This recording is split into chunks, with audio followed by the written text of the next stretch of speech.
Alrighty, looks like we're live.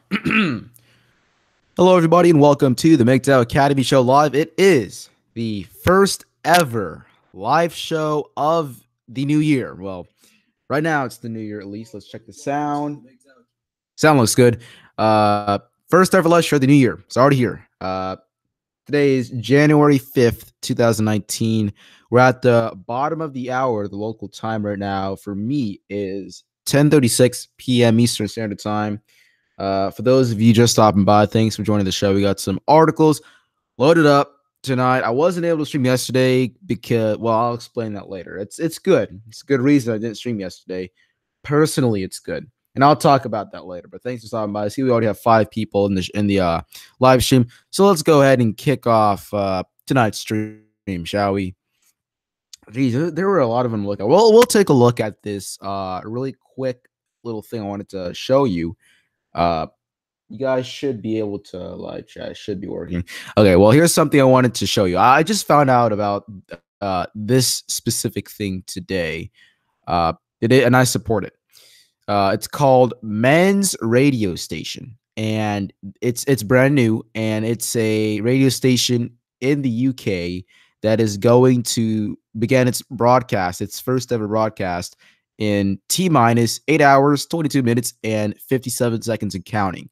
They have a live phone-in number you can reach is at 0207-097-6677. So if you want to go ahead and call it, you can. I took a look at it, and I liked it. Basically, it's a radio station run by men for men, talking about the issues and problems that men face in a helpful, constructive type of way. And that's something that I like. Hey, MGTOW Warrior, what's up? Thanks for dropping by. So, good friend MGTOW Warrior. This is something that I support because sometimes, when guys come together and they talk about issues, it may not always be in a meaningful, helpful, constructive, positive way. Cough, cough. Incels. Now, I'm not saying you should be like all positive and all. You don't have to be like some happy, positive person, 24/7 and all that. But still, this is something that I support. Negativity is not the way to go, right? And this is definitely something I'm for. They're taking a look at mental health, depression, physical health, well-being, fitness, relationships, and work, and all that type of stuff. And so far, it looks like it's something that I like. This is available over the internet, so I'll be listening to it as often as I can, and it'll be on mobile apps too. So that's something I look forward to. So I'll be sure to. I just wanted to share that with you guys. So when you guys look into that, share that with you guys, right? Also, there's another thing I wanted to. Oh, hey, Archive I2, thanks for stopping by. MGTOW Warrior, are you not a moderator? Okay, I think that's because it's like another account. All right, good. He's a warrior. He's a moderator. Good. So sorry, I was gonna show you this other thing, right? I just found out about this today as well. Check this out. It is a proposed sentence risk assessment instrument. As if the legal system isn't already biased enough. They're the Pennsylvania Commission on Sentencing. They deal with all the sentencing stuff. They're proposing this risk assessment instrument on September 6, 2018. The Commission on Sentencing approved for purposes of public comment the proposed sentence risk assessment instrument published in the November 3rd, 2018 edition of the Pennsylvania Bulletin. What this thingy basically is that it takes in things like racial and gender risk. Basically, when somebody is sentenced, right, it looks at the instrument says, okay, what is the likelihood of this person being sentenced again? It's aimed at like reducing long-term costs for the state, because if you were like, let's say they give a person who is like a bank robber or whatever a sentence, right, and they sentence them to like a year in jail. Fine. Then a couple months after they're released, they're brought back again for, what do you know, bank robbery. And a continuous cycle happens. And what this does is that it wastes money, right? And this instrument is aimed at eliminating those type of things. However, this is a violation of the Constitution because it is a violation of, what do you call it? It's basically sexist, because what it does is says, oh, you're a man, you're more likely to do this crime or whatever again, right? When that may not be the case, right? A legal decision made on the basis of your sex, or on the basis of your race is against the Constitution, I'm pretty sure. And that's what people are more fired up about. People are more fired up about because it also uses race, right? Uh, Looks at you, let's say if you're white, it says, okay, you're white, so you're more likely to commit X crime. Therefore, your sentence will be longer than another person, say of another race, would get because of your race or because of your biological sex. And that's what this thing is doing, right? And then I don't know about you. I surely hope that this thing doesn't become a thing, and I surely hope that this isn't a thing in other states. If it is, I wouldn't be surprised, but I would kind of be scared too, as your race and your sex can unfairly influence your sentencing. And that's something that I'd be afraid of. So share your thoughts with me on that if you want. Well, let me check the audio. Is this? Okay, good. The audio is coming out good. Just want to make sure. Sometimes I have the microphone way too close to my mouth, and it's a bit messed up. Classic Americana, my good friend. Thank you for stopping by. Thank you. Appreciate that. I try to make a good show. And I have a bunch of articles here. So while we have a decent amount of people here, why not take a look at this article I found? It's a bit old, but it's, I found it and I was like, hey, why not share this tonight? The Constitution was thrown out a long time ago. You're right with that. The Constitution, the ideas and the principles that this country was founded on was something that I like. It's just beautiful. It's like straight up beautiful. But now, let's just say the country is the state, the way that the United States is something that has the founding fathers twisting and turning in their graves, right? I mean, it's really hard to say. We have the polarization of politics, making everything a total mess, and politics isn't even politics anymore. Politics in the United States, it's a reality TV show, right? The media, the actual people, the actual politicians, they're all a part of it. It's not a matter of what we should do for healthcare. It's not a matter of what we should do for illegal immigration. It's not a matter of what we should do for taxes or what things we should focus on. It's a matter of who emailed who, or who secretly recorded who, or who is sexist or who's racist. I mean, that stuff is important, but that's the primary focus. It's no longer a matter of the country. It's a matter of the individual person. That's just what politics has turned into. Yeah, you're absolutely right with that.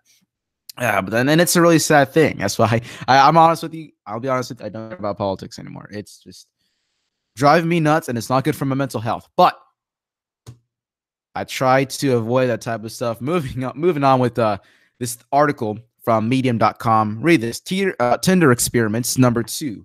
So this is kind of like a sequel to another article that this person did. Guys, unless you are really hot, you are probably better off not wasting your time on Tinder, a quantitative socioeconomic economic study. So I highly am against online dating. If you want to date, go for it. But unless you're like a level 10 jaw-dropping hot dude, you're not gonna find much success with that. Tinder, OkCupid, all these online dating platforms, they just let hypergamy thrive. All right, because women have literally a buffet of men to choose from. So the whole 80-20 rule, where the 80% of women go for the 20% of men, that is actually reflected in here. So you'll see that as I read on down below. Yep, that's absolutely true. Battle mode 01182 just added in. Those with power can throw you in jail or get out of going with jail just because they have money. Yeah, you're absolutely right with that. Well, yeah, no, yeah, it's kind of an obvious thing. Anyways, let's go back to reading this. The study was conducted to quantify the Tinder socioeconomic prospects for males based on the percentage of females that will like them. Female Tinder usage data was collected and statistically analyzed to determine the inequality in the Tinder economy. It was determined that the bottom 80% of men, in terms of attractiveness, are competing for the bottom 22% of women, and the top 78% of women are competing for the top 20% of men, right? And basically what happened was this person looked at the dating economy as the Tinder economy, or whatever it is, as like a market, as a country's economy, like with money and all that type of stuff, right?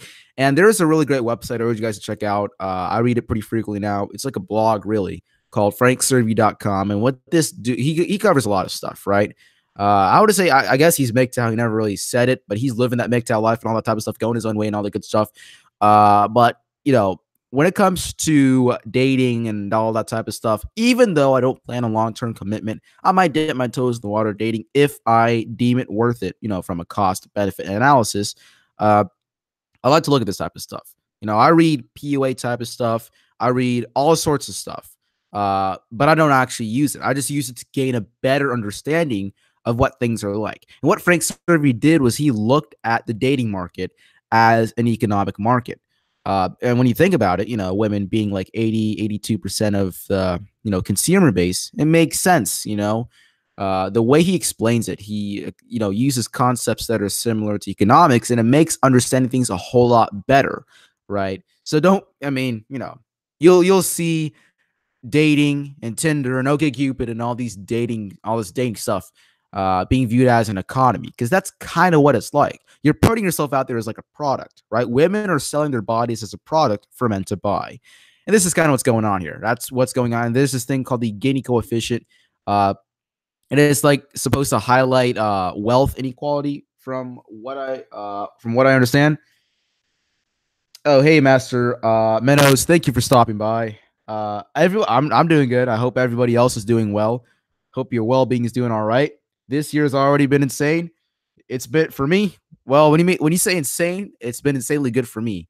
I've been committed. I'll talk about this later, but I'll finish this article. But I've been committed right now to no fap and like no nut. No fap is just for guys who are in relationships. They can nut, but it has to be done by like their wife or their girlfriend. No nut is like I'm just nutting. I can't. I'm not nutting at all, and I'm trying to give up fapping because I'm absolutely freaking tired of porn and all those porn companies controlling me and my sexuality. And I want to take that and turn it around in a more positive way.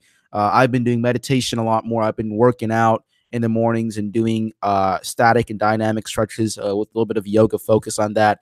I've been picking up different hobbies. I've been working on my book more. So my year so far has been good, but we'll see how that happens, But so far it's been pretty good, you know. We need more MGTOW stories. Love it. I have some MGTOW stories on the way. I appreciate that you love it.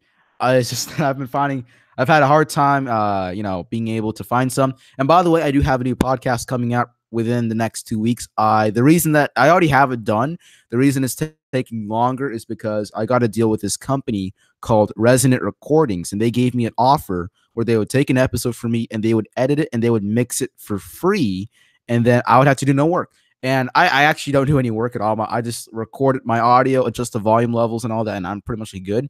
But since the offer was given to me, I'm not going to turn it down. So I'm going to take that offer. I'm waiting for them to give me the audio file back because they have to get like some engineers or whatever to like process it. And it's like a line. So who knows how far back I am in line for getting my audio edited and mixed and all that type of stuff. But that will be out soon. It's on the weaponization of sexual assault. And this is an article on pattisblog.com related to that new podcast that I have coming out. So I have that. I have a new series I want to start later on this year. So be on the lookout for that. But yeah, don't worry. No more MGTOW stories are coming out. I like them too. I really do enjoy them. I truly do. How about dolls? Nice stuff. Oh yeah, and say more Vigleshi. I think that's how you say your name. Sorry if I messed it up. Please share your MGTOW story. I would love to hear it. If you want to submit it to my here, tell you what. I'll give you my email address so you can email it to me there. Okay, so you can take that. You can email me the story there, or if you want, you can go ahead and follow me on Twitter and send me a direct message of your story, and I'll be happy. I'll be happy to like put that on there if you want, and I'll be happy to cover it if you like. So direct message me on Twitter or send me an email, and I'll be happy to take care of it. If you even want to like do a collaboration, you can have 3 collaborations lined up. I have a collaboration with a documentary filmmaker that's going to be done in February. I have a collaboration with one of my followers on Twitter, and I also have an upcoming collaboration. I found about this like yesterday with one of my friends from school. He wants to talk about some feminism and anti-feminism stuff, so he's going to be coming on. I have 3 collaborations lined up. If you want to be number 4, you're more than welcome to, man. You're absolutely more. I encourage guys to come on here and talk about different issues. I encourage that type of stuff. Thank you, MGTOW Warrior. I appreciate that. I actually advise that. If you want to hit the like button, I advise that. But let's go back to this little article here. We got off track a bit, but that's okay. No problems, no biggie. It's the weekend. It's Saturday, boys. Doesn't matter. So basically, they were comparing they're taking a look at the wealth inequality, I guess, if you want to call it that, the wealth inequality for Tinder. And basically, this stuff here is stuff we already know. All right, as MGTOW guys, we already know this stuff, so there's no need to take a look at this.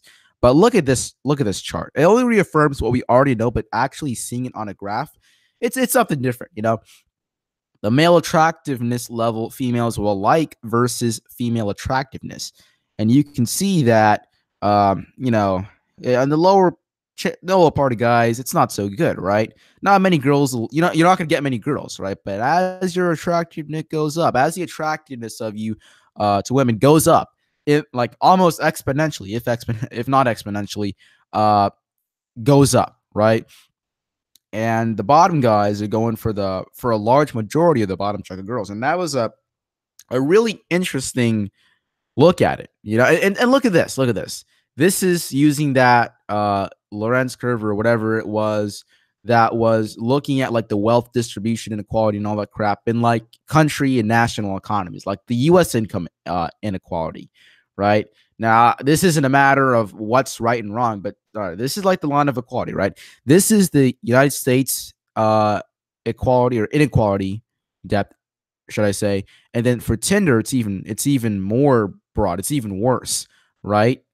It's even worse, And with the elite and all those tax cuts and all that type of stuff, with Tinder being much worse than that just goes to show how bad things really are out there, Let me see. All right, so Seymour Vigleche said that my story, in short, was divorced, lost 3 kids. He lost everything. Then I got my kids back. Oh, that's nice. I'm proud of you, man. That's very wonderful. I'm glad that you were able to live with your kids. And now she's living like a cat back, like cat lady. Wow, man. That was really like when I read the divorced part, my heart kind of sunk a bit when I already got the kids back. That's really good, man. I'm proud that you're living the good life now.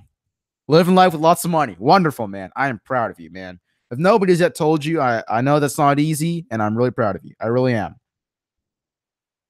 Nice energy handling, man. Yeah. Thank you, Archive A2. This year, you want to buy a little bit of land. That's awesome, man. Always ways to improve, always ways to reach those goals. If your goal is to get some new land, go for it, right? Your life is pretty short, and, don't let anything hold you back, I guess, right? It's your little dream. That's awesome, man. It doesn't matter how big or how little it is. If it's a dream, you should go after it. That's my view on it, right? Going back to this little thing here. This truly shows how how wow. I'm sorry, but like I said, we already know this, but comparing like when you have the US income compared to like the Tinder stuff, that really just goes to show how skewed things are.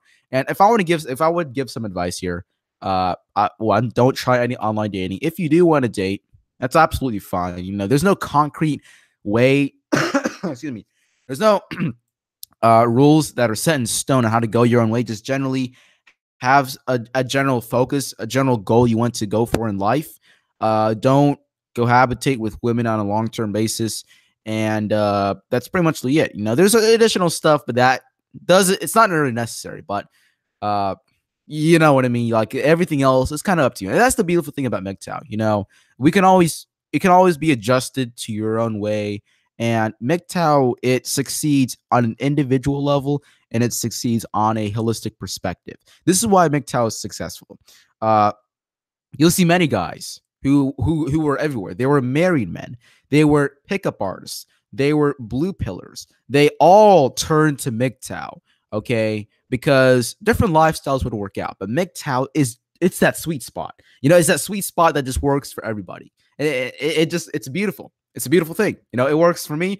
It's worked for everybody else. And the sad thing is that lots of guys come to MGTOW and then they become incels, but they claim to be MGTOW. I hate that because it gives the wrong view. It gives other people the idea that we're hateful people. I just had a interaction on Twitter with a guy and this other woman or whatever, and they were like, we were talking about stuff, and initially they were like against me because of me having the MGTOW label. They saw MGTOW Academy, like, oh, this guy's one of those incels. But as the dialect continued, things got pretty nice, and they realized I wasn't that incel type of guy that they thought I was. And one guy actually said, "You actually have a loving heart. I kid you not." And that was very, very kind of him to say. It's a pretty nice compliment. And that just goes to show how people view us. And I'm hoping that more guys will turn to MGTOW and use it in like a positive way and not in a negative way. All right. I'm not saying you should be one of those hippie freaks in California who should be all lovey-dovey and stuck in a little fairy tale reality, but don't be some hateful creatures that project off of your own insecurities 24/7. Use MGTOW as a platform to build upon yourselves. I'm using MGTOW to beat my porn addiction and to get my life back and to enjoy the little things that the little things in life, like being outside, interacting with family, accomplishing little goals. That's what MGTOW has helped me to achieve. And I'm hoping that I can kind of share that with others. So that's what I'm gonna cover in that book that I'm writing. But yeah. Yeah. And like Battle Mode 01182 said, it's also why so many want to take that's also why so many want to take control of MGTOW, right? But and he also added, the thing is, old men, young men, whatever, men actually get along here and learn from each other, right? A huge problem that we're facing is the invasion of male spaces, and the fact that we just have this amazing online place is just awesome, right? The idea of MGTOW has always been around, but now we can come together thanks to this invention called the internet, and we're able to actually come together and accumulate this wonderful knowledge and wisdom that we have. Even though some of us may not use it, it's wonderful to have. It can help us in certain situations, and it's just straight out awesome. MGTOW is literally awesome. It's a gift from God, and if you don't believe in God, it's a gift from whatever power you may believe in or follow. I don't know, but it's just it's a wonderful thing, But I'd like to take a look at this next article here. It's on pattisblog.com. On pattisblog.com. Norman Pattis, he's a trial lawyer fighting for freedom one client at a time. He's like a lawyer who has a blog, basically, right? And this article looks like it's new, January 2nd. Read this. 3 years later, Yale expels student found not guilty. And like I said, that's what I talked about in my next podcast about Title IX investigations and how flawed that their system is, right? That's what I talk about. No problem, Archive I2. It's all about supporting. MGTOW is all about building upon one another, keeping it positive in a healthy way, and helping everyone reach their goals. And all that good junk. You know what I mean, right? No problem. But let's read this. It did not take a New Haven jury long in March of 2017 to acquit Safela Khan of the raping of a classmate at Yale University one Halloween night. And by the way, there are a couple of typos here and there, so if I mess up, it's not my fault. All right, just saying. His accuser took the stand, told her story to the jury, was cross-examined, and spent the better part of 3 days on the witness stand. Not guilty, the jury said. In interviews with the press thereafter, jurors made it sound as though this was not a closed case. Khan's accuser wasn't credible, period. That didn't stop Yale from expelling Mr. Khan over the incident. Yale notified Mr. Khan in a brief letter emailed this afternoon. So what's today? Today's the 5th. So just a couple of days ago, January 2nd, 2019, that the university sides with his accuser. Just how did this happen? One answer might be that different fact finders applied different standards of proof. In the criminal case, jurors were asked to determine whether the state could prove Mr. Khan took advantage of the drunken classmate in October 2015. In a civil case, a lesser standard of proof was applicable. Fact finders could reach different conclusions applying different standards. That's a logical possibility. But there is another more compelling possibility. Mr. Khan was afforded due process at his criminal trial, but deprived a meaningful right to defend himself at the university's tribunal. All right. So, hello, Plausible Gore 14. Oh, I know who you are. Thanks for stopping by, Plausible Gore 14. So, anyways, here's the thing. I will talk about this in my upcoming podcast, but I'll give you guys some background information. So, back when President Obama was in office, he had his education department or whatever it was. They lowered the standards for sexual assault. They lowered the standards for evidence of sexual assault, right? And I think now the current uh, Secretary of Education, I think her name Betsy DeVos, I think is what her name is. I don't keep up with politics, so somebody better correct me, because I might be citing the wrong person, right? But whoever the current Secretary of Education is, I'm pretty sure it's Betsy DeVos. They rescinded those old Obama era regulations for universities, right? The problem with this is that not all universities are keeping up with the rescinded regulations. They're sticking to the old flawed Obama era regulations on it. And this is before we launch into a civil war in the live chat or whatever, because it's politics. I like, really, I don't care if it's Obama or Trump. Like, just look at what the freaking regulations are saying. Those regulations lowered the standard from they lowered the standards for evidence from just logical. Oh, okay, it's like undeniable solid proof evidence to 50.01% sure. That is what the standard of evidence was for these new Obama era regulations, right? And not all universities changed. Some universities are actually sticking to the Obama era regulations with its flawed approach to sexual assault on universities. And it made it very unfair, made it very difficult for the accused. All right. It took away very basic due process rights. In fact, it went against the American College for Trial Lawyers standards for campus of sexual assault evidence, whatever. This is like a white paper they published on it, and I have a reference. I have it saved somewhere, and I will let you guys take a look at it once I publish that podcast. But basically, from what I understand, your evidence, it's not directly submit it's a messed up process. Your witnesses, the jury, they don't even have to show up to court. If the tribunal hearing, if I remember correctly, they just have to submit a notarized statement. And I analyzed a real life example at the University of Cincinnati. So campus sexual assault can be very difficult in modern day with all this stuff, right? In Canada, they had a bill that came out. MGTOW Values pointed it out to me on my last live show. I can't recall what it was called. Bill C-51, if I remember correctly. It basically allowed for false accusers to bend their story around submitted evidence. It's all messed up, and I'll cover that later on. But we'll take a look at Seymour Vigaleche. You just added in the live chat.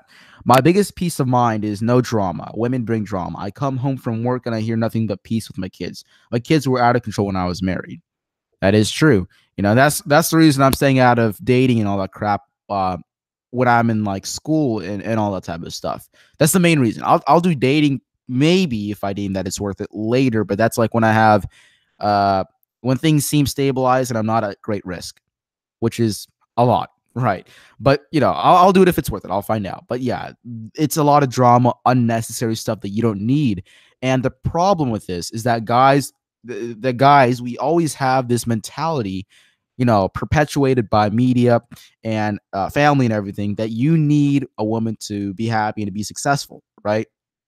And with the way that relationships are in modern day and time, let's just say that your state of mind won't be so healthy. Your mental state won't be so good, right? But guys are like, I need to be married. I need to be in a relationship to be complete. I am incomplete without a woman.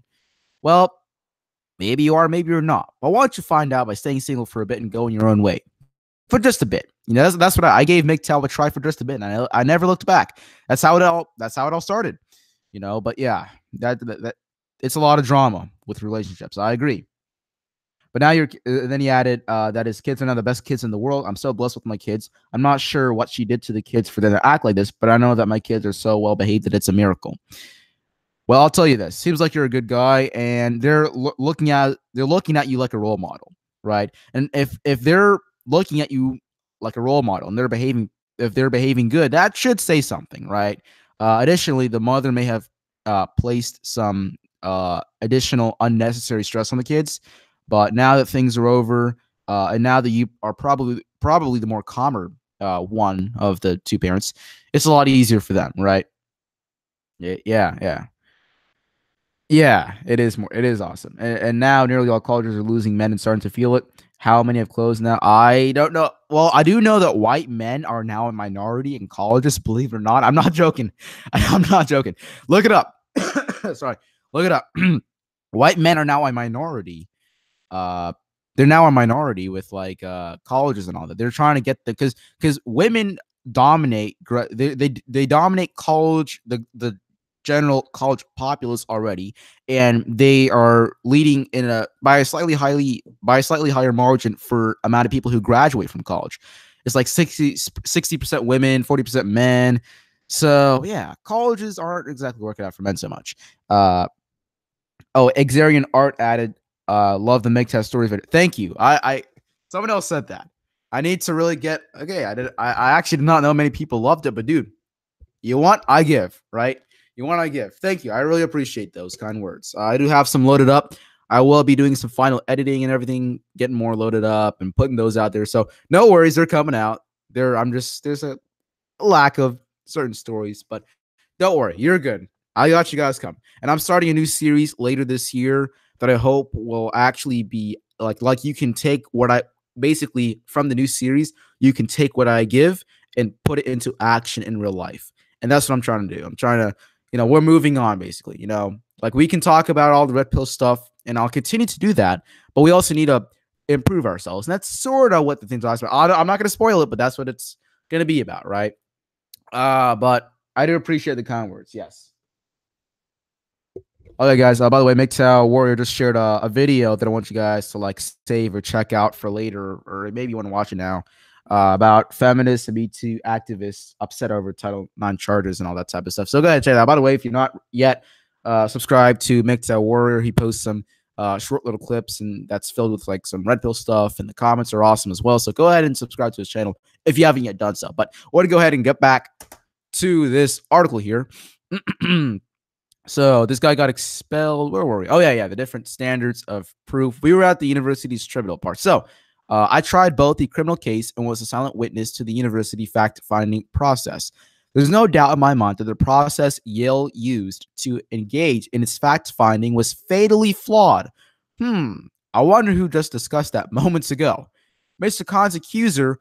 Okay. So this is exactly no problem, MGTOW Warrior. We look out for each other, But yeah, dude, this is exactly what I said in my podcast that I recorded. Its fact-finding was fatally flawed. The logic they used was fatally flawed. Look at this. Mr. Khan's accuser was not required, I'm highlighting this for emphasis, not required to attend the Yale hearing. The fact-finders never met her. She used Skype to give her testimony at Yale. In the criminal trial, she sat in open court and testified. In New Haven, she dialed it in. Mr. Khan wasn't even permitted to be in the same room when his accuser gave her statement. That's right, folks. When the statement was given, Mr. Khan, the accused, wasn't even allowed to be in the same room. Yeah, totally fair. He was shuffled to a side room and offered a chance to listen. Sorry. I feel bad for laughing, but it is so stupid. Offered a chance to listen to what she had to say over an intercom. An intercom.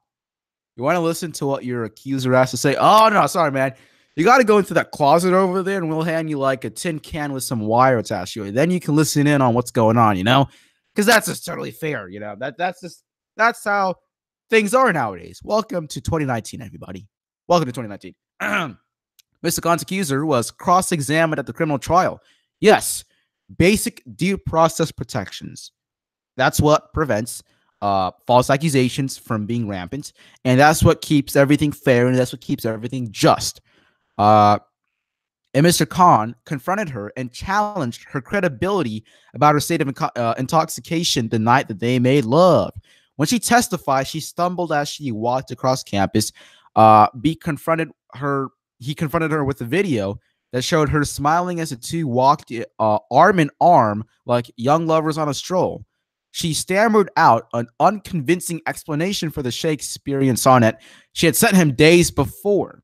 She couldn't explain why she flirted with him or why she lied to others about why that happened that night. Let's see. Let's just do a little bit of an analysis, shall we? So, what she is saying doesn't match with evidence that is pretty darn solid, and she's changing some stuff, right? She couldn't explain why she flirted with him or why she lied to others. That is kind of change. Like she said something different, right? She says something different than the evidence. So that's like changing the story. That is a pretty clear darn sign of a false accusation, if you ask me. Now, it doesn't seem like this has been that he's been proven innocent yet. Who knows? Maybe he did actually assault her, but it seems pretty darn sure that he's innocent. And I would bet my money on his innocence, right? That's what it seems like. And Seymour Viaglice decided that college degrees are now looked as just a piece of paper. I'm a manager, and now when we hire, we just look at experience more than degrees. Dude, you're so right with that. There's nothing wrong with college as long as you know what you're going to do. Like if you're going to be like, oh, I'm going to be I'm gonna be a I don't know, give me a job that doesn't require. I'm gonna be like an engineer. I'm gonna do something technical, right? And then you go and get this technical degree, but then you find out that there's a guy who saved like tens of thousands of dollars just by going to a trade school, and he's working the exact same position as you, and he's getting more time in the field, less debt. There's nothing wrong with college. Go to it as long as you're able to pay for it. The degree is in demand, or it will be useful. Like if you want to use it, like what I want to do is I want to go and get my aeronautical engineering degree. Then I want to go to flight school because I want something to fall back on if my pilot job doesn't work out, right? Because it's the aviation industry is an industry that is, it's controlled by gas and oil prices. I can't lie to myself. There's a huge chance that my dream job might not work out, and that's fine. As long as I have a degree that I can fall back on, that's wonderful, right? And it can't just be some bogus degree like a gender studies degree. You're just going to be wasting money. You want to study some genders, go do it on like I don't know, Twitter or whatever. I don't know. You don't really need college for that type of stuff, right? Because colleges are all about money. I'm going to be honest, they're all about money. They want to charge you for those general education classes. That they're just all about money, right? Education is an industry in the everything is an industry in the United States. Healthcare. My dad's a doctor. I know what first. I was raised around the medical business. My early childhood memories were about the clinic that we own, and we were trying to fight with healthcare companies because healthcare is an industry about money. And say with education, you have to pay for SAT tests, ACTS. You have to pay for those type of education stuff. It's crazy, but that's what education is. Yeah. But with how things have turned out, people don't care about degrees. I read a story on a pilot forum about this guy. He was applying for like a job at American Airlines, and like the interviewer asked him what his degree was in, and it was in aviation. I believe it was in aviation management. I wouldn't get that degree because if the industry fails, your degree is useless. But that's his own choice, and that's okay, right? Whatever he wants is what he wants, right? But he got an aviation management or an aeronautical science degree, and then the interviewer was like, "Oh, okay, I see. You got all the right. You meet all the right stuff and all that. You got the right amount of hours, the right licenses and ratings, the right certificates. What is your college degree in?" And he's like, "Oh, well, I got my degree in aeronautical sciences." And then the person literally replied, the interviewer literally replied, "I don't care what your degree is in. I just asked if you had one." Like they don't care. Like you could just have one in gender studies and they probably still would have accepted you. They just look for the degree. I wish they would undo that, but whatever. That's their requirement, not mine. But yeah, it's important for young men to realize that college can be a trap. It's helpful. Don't get me wrong. Like if you want to be a physics expert, you probably got to go to college, right? But if you're going to do something else, like a technical trade job like plumbing, or I don't know what trade jobs there are out there, you probably won't need that, right? Go to college. It's good only if your job needs it and demands it and all that type of stuff. But yeah, that's an excellent point you made right there on college, right? But going back to this ridiculous Yale trial where the guy had to go, to a closet or whatever it was and listen to his accuser over a tin can or an intercom, should I say, right? So looks like it's a false accusation because the evidence is all over the place. She's contradicting previous stuff. Looks like a false accusation, right? And all that was lost on the 5-member panel to hear the case under the cloak of secrecy. All that was lost on the, under the cloak of secrecy on the Yale campus. Mr. Khan could not cross-examine his accuser. She was queen for the day. That's right. That's right, my friend. That's right. He cannot question or cross-examine his accuser.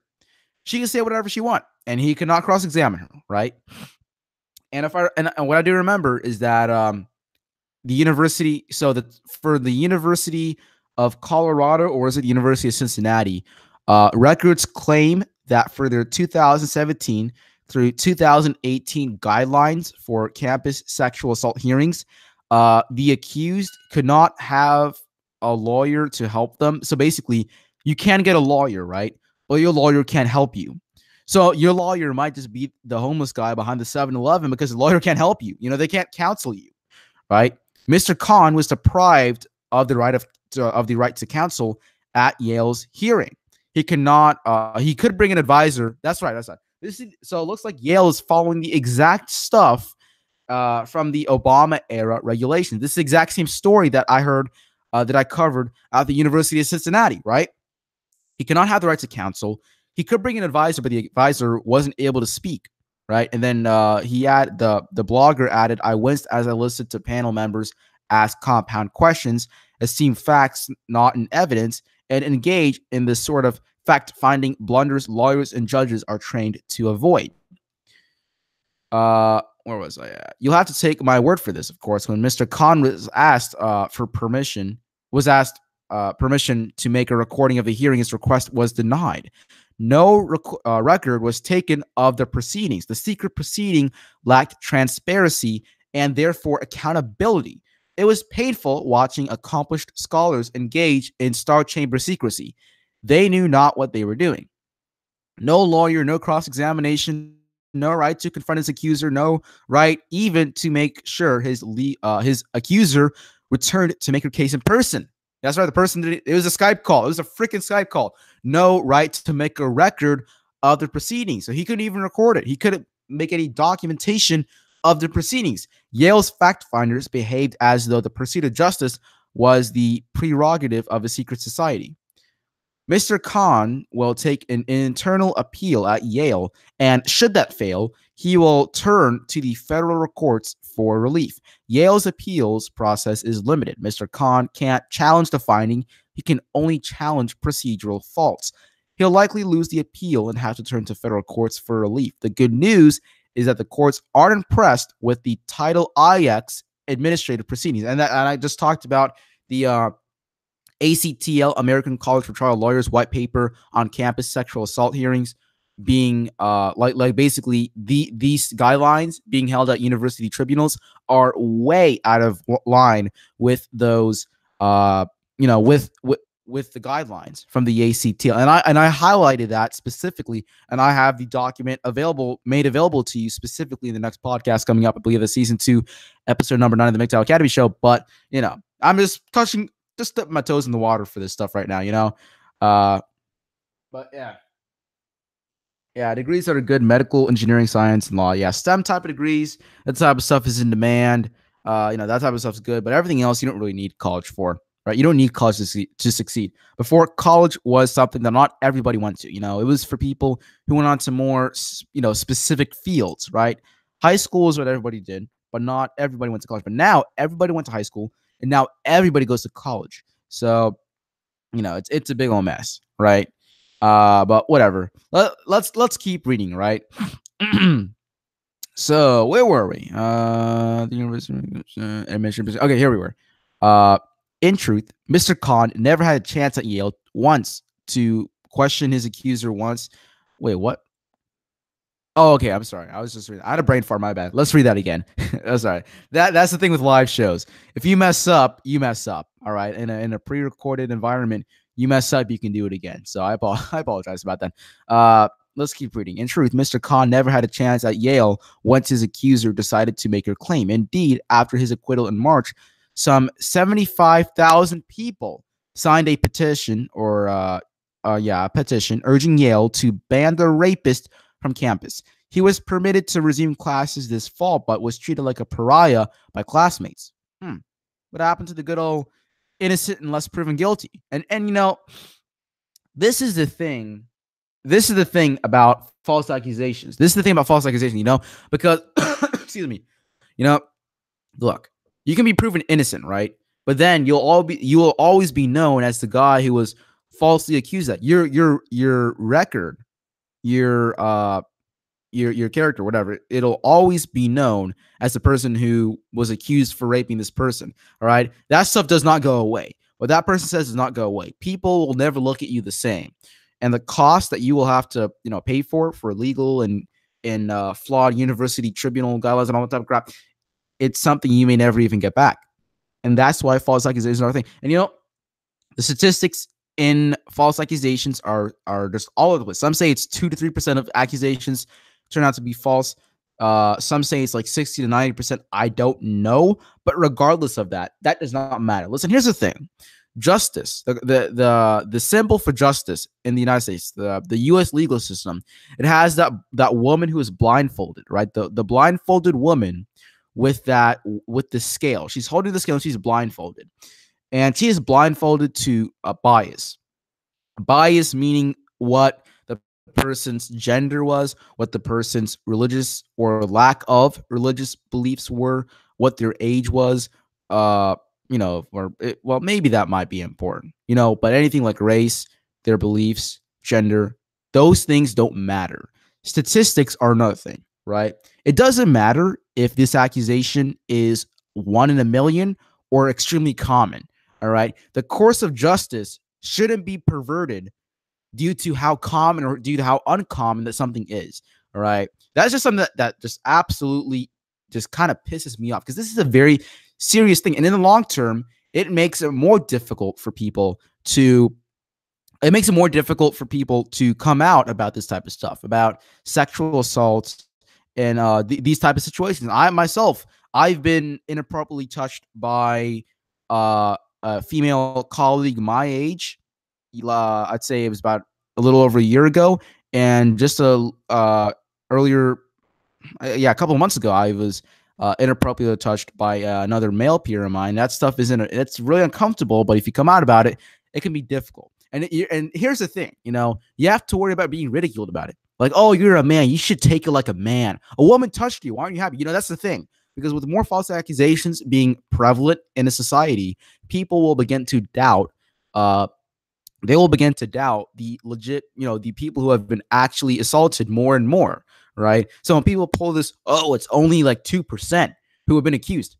Like, is that relevant? Like, do I care if it's only 2%? No one asked if it's 2%. What we're caring about is how those supposed 2% people are being treated. That's the problem. That's the problem here, Hey, Prune Juice Power, how are you doing? Everybody, by the way, Prune Juice Power is another excellent MGTOW content creator on YouTube. So go ahead and subscribe to him if you haven't yet done so already. But biased by design. Lady Justice being blind is oxymoronic. We have been, and same with guys too. We've been designed biologically. Well, I wouldn't say designed, but we have evolutionized. We have changed over time to basically put women first. Right, to put them on a pedestal, and that's for the survival of the male of the human species. Now that's not relevant anymore, and that's why these things can be bad. But that's how things work. We're wired to quote unquote white knight, right? That's kind of how things are. But going back to this aftermath, the article is almost over, by the way. But reading this, where were we? Oh yeah. So in November, the university pounced. A non-student claimed Mr. Khan abused him in a sadomasochist threesome in Washington, D.C. The university suspended Mr. Khan, and we were set to have a hearing on that claim next week. The Washington, D.C. police has closed its file concluding no crime was committed. Mr. Khan submitted to a forensic interview, which concluded he was no threat to himself or others. The university did not intend to call his accuser in Washington, D.C., concluding the young man lacked credibility. We've called the next week's hearing off. It's moot now. Mr. Khan is now expelled and will have to fight his way back into Yale by way of the courts in lengthier proceedings. New Haven jurors looked surprised at trial when they learned that Yale distributed condoms freely across campus. 2 students heating sheets at night in rites of passage. Why are we even in court? On the record assembled in open court last spring, a jury saw the case for what it was. Yale couldn't see it. After all, one student claimed to be a survivor. Hashtag her too. It makes me want to holler, it's just sex stupid. But the university wouldn't listen. They didn't want Mr. Khan to have a lawyer, and he was too polite to attack. He still believes in justice. And for reasons that escape me, the person who is writing this blog, and me as well, MGTOW Academy, he still wants to finish his degree at Yale. I don't know why Mr. Khan would want to go back to his degree at Yale. It's a messed up place, and I'm no longer going to Yale, University of Cincinnati, or University of Colorado. But if he wants to, he wants to, right? That's his problem now. But whatever. And Battle Mode 01182 added that 98% of it is false, but Lady Justice has been won over by the sound of gold and the sweet sound of the feminine voice. I don't know, it's 98%. If you have like an article or it's like whatever, a website that can like back that claim up, I'd love to see that, man. I saw 90%, 80%, but I don't know it's 98%. If there's like an article or whatever, or a source you can like point me to, I'd appreciate that. But yeah, that's what that was. There's a lot of ones that we can take a look at. I'm not sure. Suicide, man, suicide or action, random particles, men's radio station. I don't know what to cover. There's a lot of stuff right here.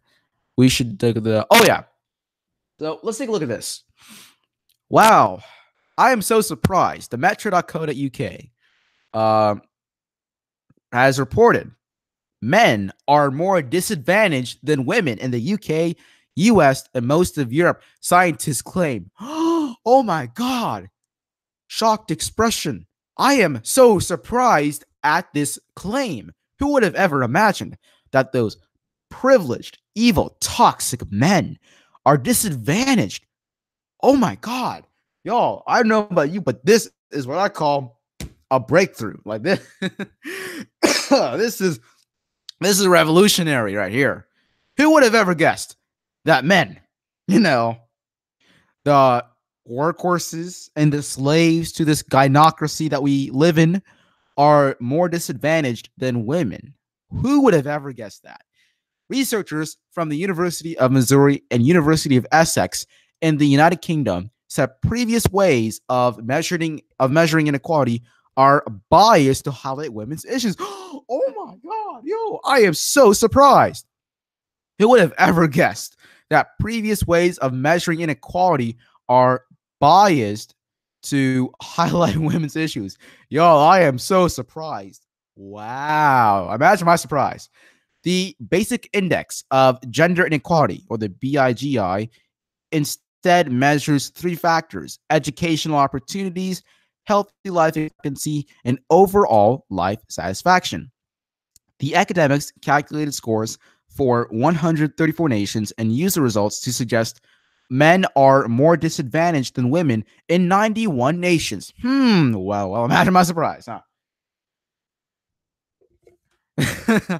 Yeah, it's one of those Captain Obvious moments, They're like, guys, this just in, men are actually more disadvantaged than women. Well, yeah, thank you, Captain Obvious. Who would have ever guessed, Yeah. They have, hey, T-Rex / Jan Toot and Thomas and Friends Resound. I'll just call you T-Rex because that's a pretty darn long name. But hey, thanks for stopping by.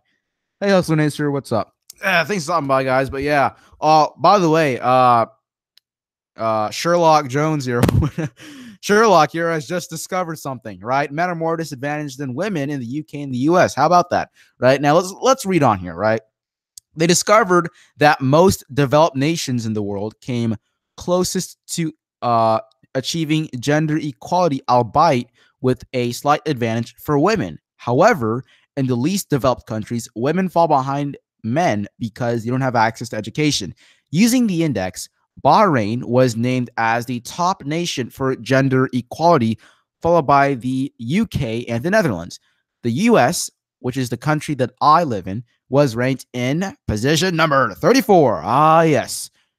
34 is a charm, with men falling behind in education as well as life expectancy and satisfaction. Speaking as life expectancy, that ties into healthcare, right? I'm not sure if you're aware, but scientists have just recently found out that for brain cancer, the tumors are different for men and women. And the more, if we like branch out male and female brain cancer research, it'll be more effective because they found out that male brain cancer tumors, they are more difficult to detect, if I recall correctly, and they don't respond to treatment that well.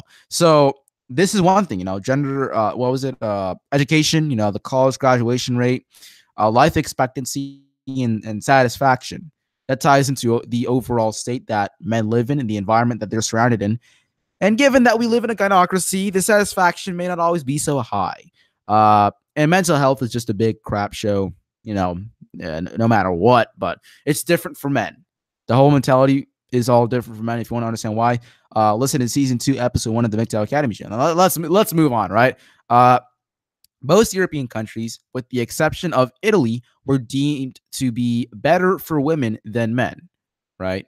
Let's read this. Equality in the UK. Gender inequality. What does it say? Okay, so Great Britain has a relatively low level of gender inequality. Gender differences in life satisfaction were negligible. Men fall somewhat behind in years of secondary education, fall 3.3%. 2%. How to improve? Okay, how to improve? Let's read this. Most potential for improvement lies in the area of healthy life expectancy. Currently, Great Britain has a national health strategy for women, but not men. That's absolutely true. Healthcare for men is totally unfair, right? In the United States, breast cancer rates, I think the breast cancer rates are actually lower. If I recall correctly, for women, the breast cancer rates are 37.2%, while for men, prostate cancer rates are 37.9%. So it's actually slightly higher than women, right? Yet, despite that fact, breast cancer research receives 3 to 4 times more funding than prostate cancer, despite that the rates are slightly higher. But, that's just good old equality, am I right? Anyway, creating a national health strategy for men has the potential to make a real difference. The knowledge and skills needed to run a gender-specific health strategy are available in Great Britain. Further, a greater focus on the education gap is needed. The BG only looks at years of education, but the reality is that boys do not achieve as well as girls in the time that they attend school. This starts already in preschool. And I have a friend of mine. He's a truck driver. We'll call him. I don't want to give out his name. I don't want to dox him, right? But we talk regularly. We talked just 2 days ago, and we talk about the way that how flawed that schools are. The majority of teachers are girls, and that's okay, but that's not exactly a problem. That can be a problem, but that's not the major issue.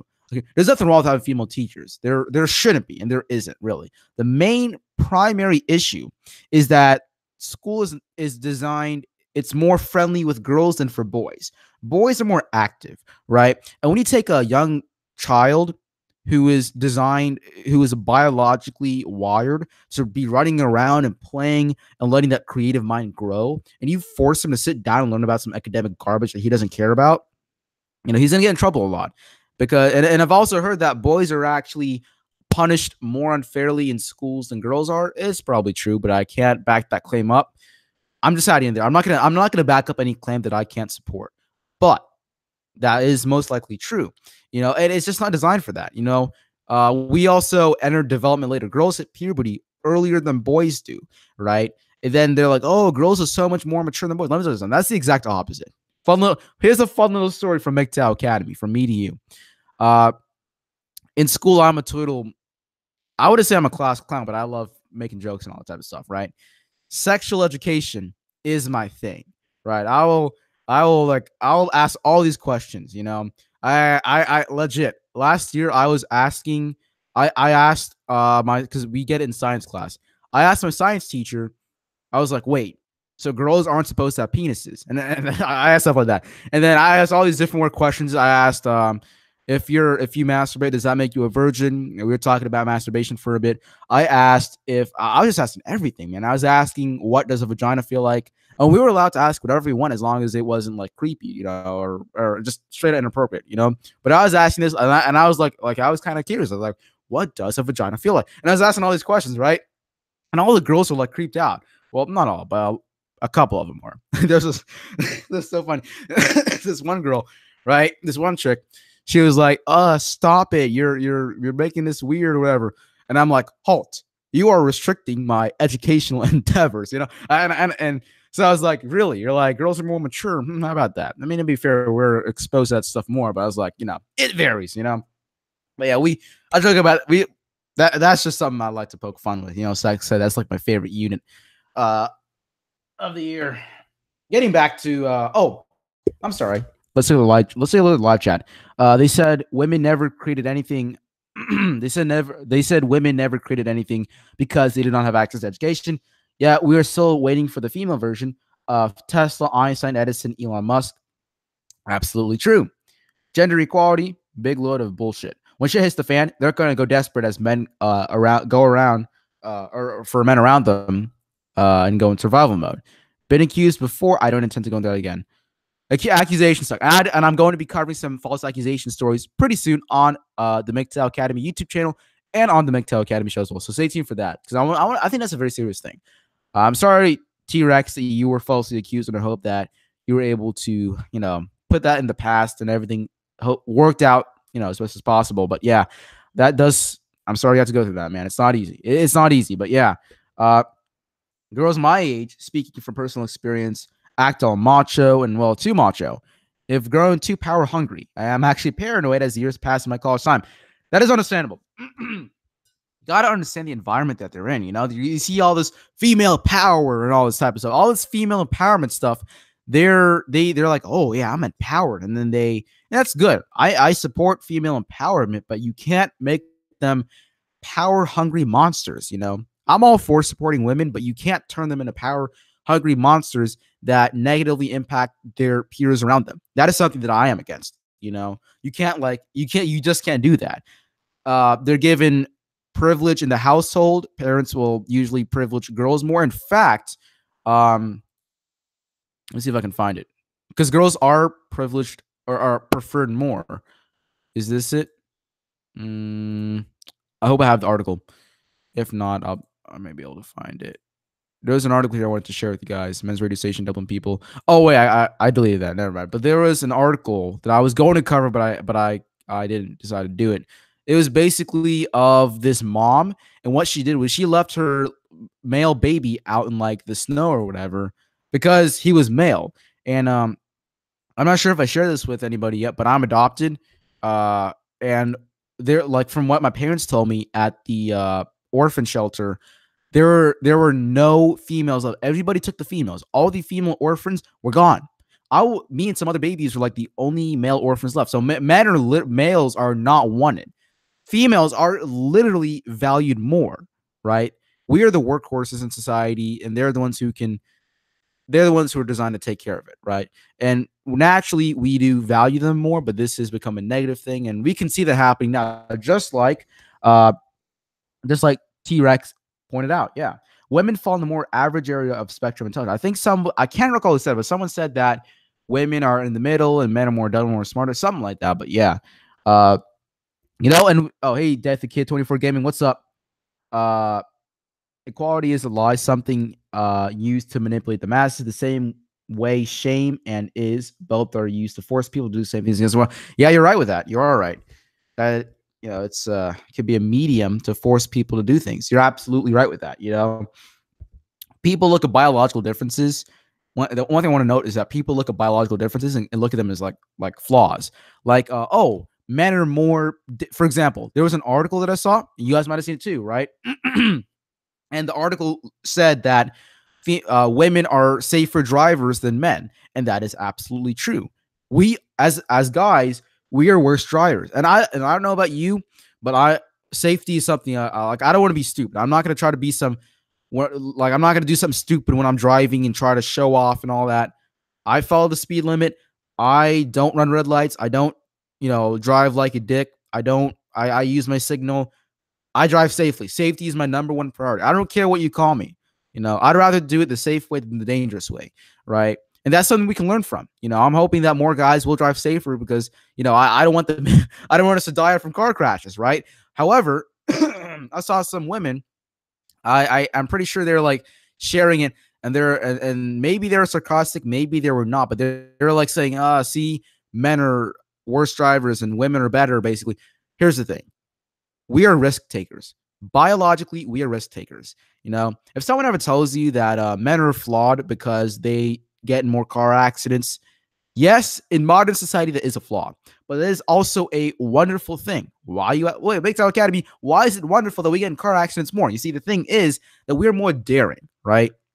Men by nature are more daring. They take more risks. And without taking risks, we won't achieve things. All right. Without the Wright brothers, who, by the way, were actually MGTOW, they weren't married, right? In fact, Wilbur actually once said that I don't have time for both a wife and an airplane, and that's my favorite MGTOW quote. But yeah, they're MGTOW, in fact, and they were men and they invented the airplane. And look at the aviation industry today. Look at Benjamin Franklin. Look at Elon Musk. Without look at Elon Musk. Without him taking that risk to start Tesla, without him taking that risk to start SpaceX, we wouldn't have that, right? If Elon wasn't a risk taker and he hesitates, I don't know, I can't risk it. I'm not doing SpaceX. Imagine how far back we would be in terms of commercial space travel and just and stuff in general.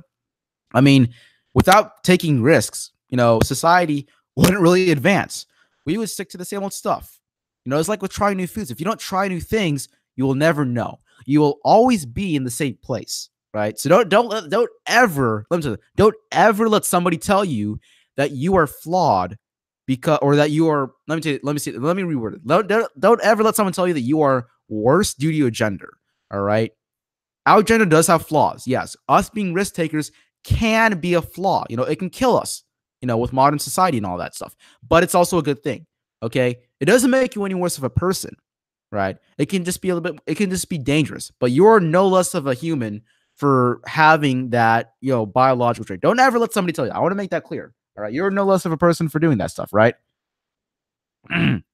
Oh, yeah. So TRS decided social terms, I isolate myself from anyone who is female out of fear. And I even once quoted Terrence Pop, that is just how life works. And I said that feminism no longer cares as female or women's sexual market value goes down.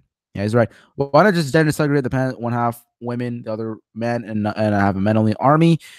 Oh, dude, I don't know. Well, human race would die off. But it depends on what we want. Most of us want to continue the human race, and that will be kind of impossible because let's be honest, not everybody in society is going to be red pilled, and that stuff wouldn't work out. And if you want to continue the human race, we really can't. It'd be difficult to have that. It would be really difficult to do. In theory, it might work, but it might not work out in real life. But yeah, I see what you mean with that. I see what you mean with that. But yeah, sorry for the sidetracking and all that stuff. But let's move on. For those of you who just joined, by the way, we're talking about this article. Sherlock here just said that men are more disadvantaged than women in the UK and the US and most of Europe. I know, right? Who would have ever guessed? Imagine my surprise, right? But they're using this model. They're using this model to analyze, the inequality between men and women, and it's called the BG, right? So with the BG, we're focusing on issues that are important to all women and men in any nation, regardless of economic and political development, and by including factors that can disadvantage men as well as women, said David Gary, who is Curator's Distinguished Professor of Psychological Sciences in the MU College of Arts and Science. Current equality measures are generally biased to women's issues and thus are not really measures of gender equality. All right, guys. So, in case you can't just understand what just happened, David Gary, He's a distinguished professor of psychological sciences, right? And this is already like it's already obvious, but in case you need more evidence, David Gary, a distinguished professor of psychological sciences, just said current equality measures are generally biased to highlight women's issues and thus are not really measures of gender equality. There, you heard it. All right. Look, I get it. You don't trust some random guy on the internet who just started this MGTOW Academy thing. I get it. You don't trust me because I'm not a professor. I'm not an expert. I understand. I understand. Credibility is important. You want someone who's credible? Take David Gary, a professor of psychological sciences, who literally just said that equality measures are biased to highlight women's issues. There, an expert said it. Do you believe me now? Of course, most feminists won't probably believe me. You know, they'll just say he's a white man or something like that. But there, you have it. Okay, someone said it. A professor said it. If that makes you happy, all right.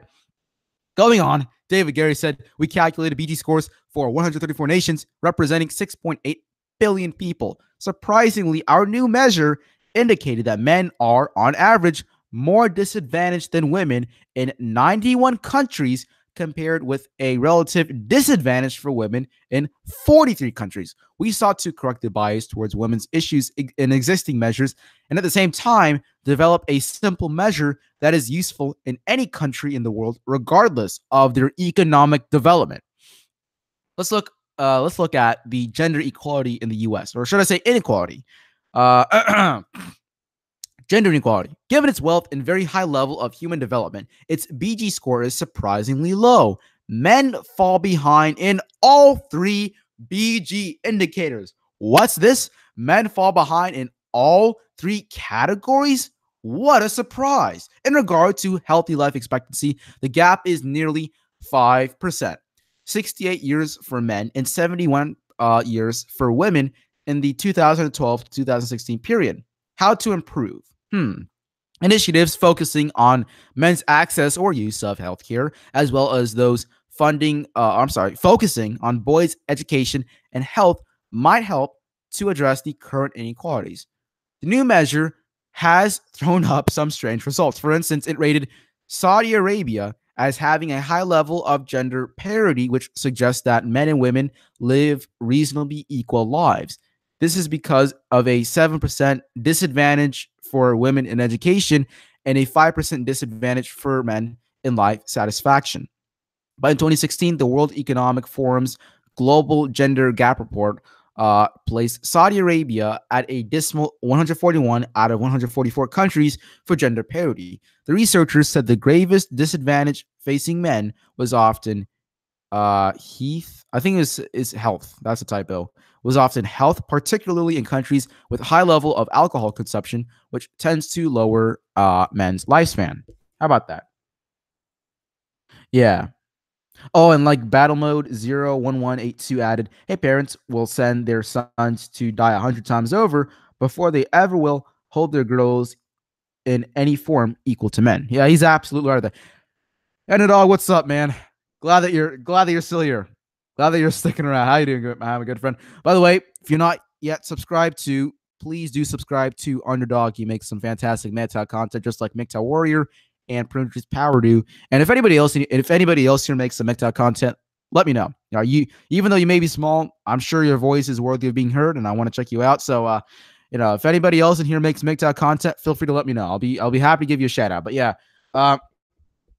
Battle mode 01182 added a quote, and cursed to be single. Oh, I'm sorry. Is cursed to be single forever. Before I saw a woman ask out of my league. Now I see her so far beneath me. That's pretty darn true. Don't seek external validation from like somebody else. Seek your own internal validation, and things will be a lot more happier, right? Hustler Nature added, men are able to risk all their assets in order to get more money. Women are more likely to dig or to keep a 40K a year for the rest of their lives. If you don't risk big, you don't get big, right? You're never going to reach the stars if you don't get off the ground, basically, right? Elmon just live 1 year shorter than women, not 6. Oh, really? If that's what it, I'm not sure what the data says, but I do know that men do die younger than women. I do know that, but yeah, uh, I'll look into that. Don't worry, I will look into that. I'll go as far as I can to verify that I report correct evidence, right? But going on, where were we? Oh yeah, here. For women, the disadvantages are strongly related to education. No existing measure of gender inequality fully captures the hardships that are disproportionately experienced by men, and so they do not fully capture the extent to which any nation is promoting the well-being of all citizens, said what's the name? Gisbert Stowett, a professor of psychology at the University of Essex. Right. Okay. So I already pointed out that distinguished psychological sciences professor earlier, claiming how inequality studies highlight women problems as opposed to male problems, therefore making them biased. We also have another professor of psychology, Gisbert Stowett, I think is how you say it.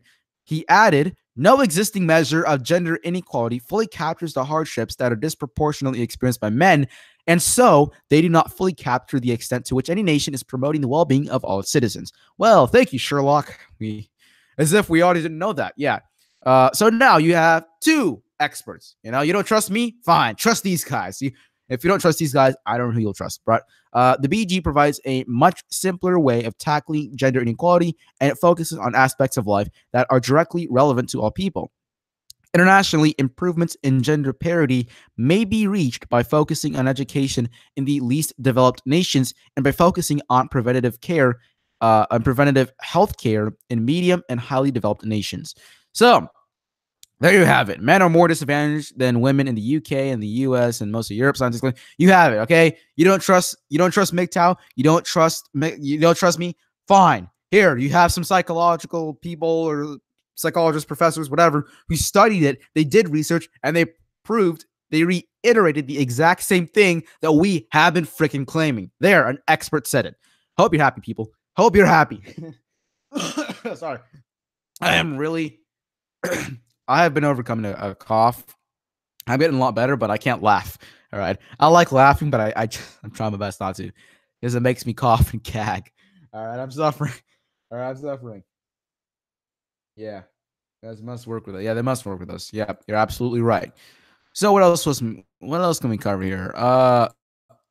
There's a lot of articles on. I just know which ones to do.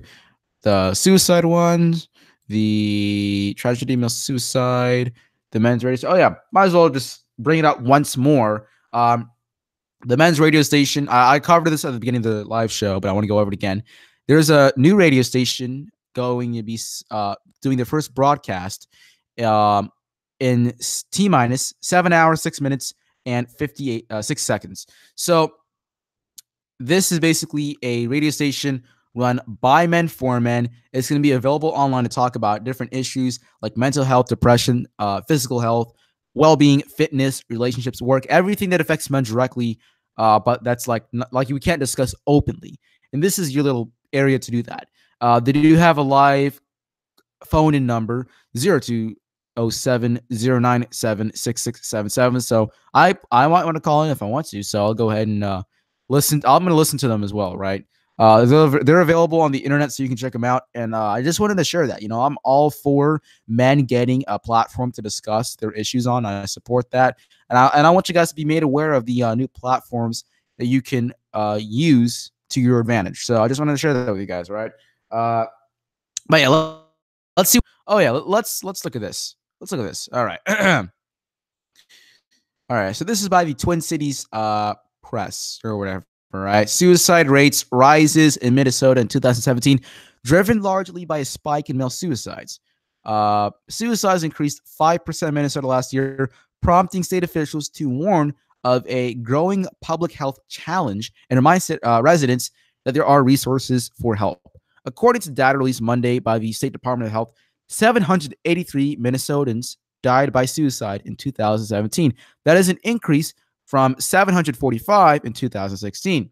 The spike in the Minnesota suicide rate was driven by a 9% increase in male suicide statistics show. Overall, suicide is the 8th leading cause of death in Minnesota and 10th nationally. Minnesota faces a growing public health challenge related to suicide Minnesota Health Commissioner Jan Malcolm said in a Monday statement. There are resources available to help those facing a crisis, but these new data show we all need to do more to help. Some highlights of the data, which was an analysis by the Federal Centers for Disease Control and Prevention. The male suicide rate increased 18% in the 7-county metro area from 349 to 406, 349 to 406. Pretty darn high rate, but it remained lower than the greater Minnesota male suicide rate of 14%. Firearm was the leading mechanism of suicide deaths. Nearly half of all suicides were by firearm, 47% followed by suffocation, or 30%. Suicides accounted for 81% of male firearm deaths, 338 out of 417, and 56% of female firearm deaths, 27 out of 48. Since 1999, the Minnesota age-adjusted suicide rate increased 53% from 9.0 to 100,000 to 13.8 per 100,000. Comparing suicide rates by race during the by the 2013 or 2017 period, the American Indian population experienced the greatest rate in Minnesota and had a rate nearly 2 times greater than the national. And that's true. I know that Native Americans and Caucasians or whites have the highest suicide rates by race, right? Like if you look at the graph, if you look at the statistics, Native Americans and whites are like right by each other. Native Americans and Indians and all, they're like slightly higher. Caucasian slightly below that, and everybody else is like way below that, right? And when you take in, I find this interesting. When you take in men being the leading demographic for suicide when it comes to gender and race or sex, you know, us being we're like 3 out of 4 suicides are men. I mean, white men being the target of a lot of problems these days. It's kind of ironic when you go out and claim this stuff, you know, like all those toxic white men when they're like dying from a silent male suicide epidemic, right? And despite the sobering statistic, there were some declines last year amongst the Minnesota populations. Females experienced a 10% decrease, in the greater Minnesota had a 3% decrease. And we know, right? And they just go on to talk about how you can help. But this is like, they're highlighting stuff we already know. Male suicide rates are climbing exponentially. And now people are just finding out about it. Since 2009, we've gone over 1 billion male suicides, I believe. And every 26.6 seconds, somewhere on this earth, a man takes his own life, not to account for the fact of suicide-related death. So here's the thing. You have to understand how men behave when they are suicidal, right? When men are suicidal, they may do something as simple as not wearing their seatbelt, driving while intoxicated, taking part in reckless behavior. Hey, by the way, you guys ever see those people on YouTube? They do crazy stuff like they like climb skyscrapers in cities. They jump off of a really high cliff into the ocean. They do dangerous stuff, right? They do risky stuff that makes you say, why would you do that, right? It turns out that a lot of those guys and those girls who do that stuff, they have mental health issues and they may be a little bit suicidal. And that's pretty sad, you know, because that's what makes them take risky behavior, right? And you know, the already high suicide rate for men, you know, a male suicide occurring every 26.6 seconds. You know, when you account for the fact that there may be a drunk driving crash and then they don't even call it suicide, they call it drunk driving related death. Now, the numbers are probably even greater because men do reckless stuff. They drive drunk. They don't use their seatbelt. You know, they go do some risky behavior, like they climb a mountain or building and they might die. You know, I'm just making examples, but that's another scary thing about it, you know. So the actual confirmed suicides are already sad. They're already there's already a great inequality there, right? Now, when you take in the non-direct, you know, but suicide-related deaths, it's probably even higher, even more scarier, you know? Italy's first love doll brother rated by police published on September 16, 2018. Hookers fear the competition. Wow. Wow. Imagine that your competition is a freaking doll. How about that? But yeah, you know, that's all they have to offer. You know, I'll be honest with you. I really don't respect women who just use their bodies as a way to get through by life. I mean, You gotta live. I understand that, but it's not respected. You know, if you're somebody who's doing something good, like you're doing change in society, you have a respectable career, you've proven that you have good character and all. You know, that's somebody I'd respect. But you know, prostitutes. I'll be honest. I don't really respect them unless you know what I mean. You can't really respect that. But yeah, I want to move on to this article. This is ridiculous. The Telegraph, right? Look at that. Athletics chiefs accused of sexism after men and women. Ah, yes, the good old thing about egalitarianism. Now, I don't know about you. It's kind of hard to say we either egalitarianism and work or not work in a society. You know, you don't know. Maybe egalitarianism won't work in society. Maybe men and women should have different roles. Maybe that's how it's going to be, or maybe we should be given equal. I don't know, right? But this is the problem is that we're always in this constant uh you know debate, I guess, or whatever, over men and women being equal. You know, we have biological differences. For example, the average male has more muscle mass than the average female, right? And then, we have a penis, they have a vagina. And now you're like, oh, but you guys are equal. No, we're not. We're different, right? Now, does that necessarily mean that we should be treated equally based off of our sex or whatever? At the moment, I would say no. I would disagree with that, but some people do argue that we should go to a society where we just have where it would be like the men work and the women stay home. Who knows? Maybe that's how things are meant to be. I haven't looked into this that much, so I can't make any claims. But at the moment, I'm sticking to the idea where we have equal rights. Look, we're not equal, but we should be treated equally, right? That's the equivalent of treating a black man or a black woman differently from a white man or a white woman simply because of their skin color, right? Why would you treat them differently? I don't see the logic behind it, you know. But with men and women, it might be different. Maybe not. I honestly don't know. Things have been tossed around like crazy these days, and it's hard to, find some logic in a world of crazy, if that even makes sense.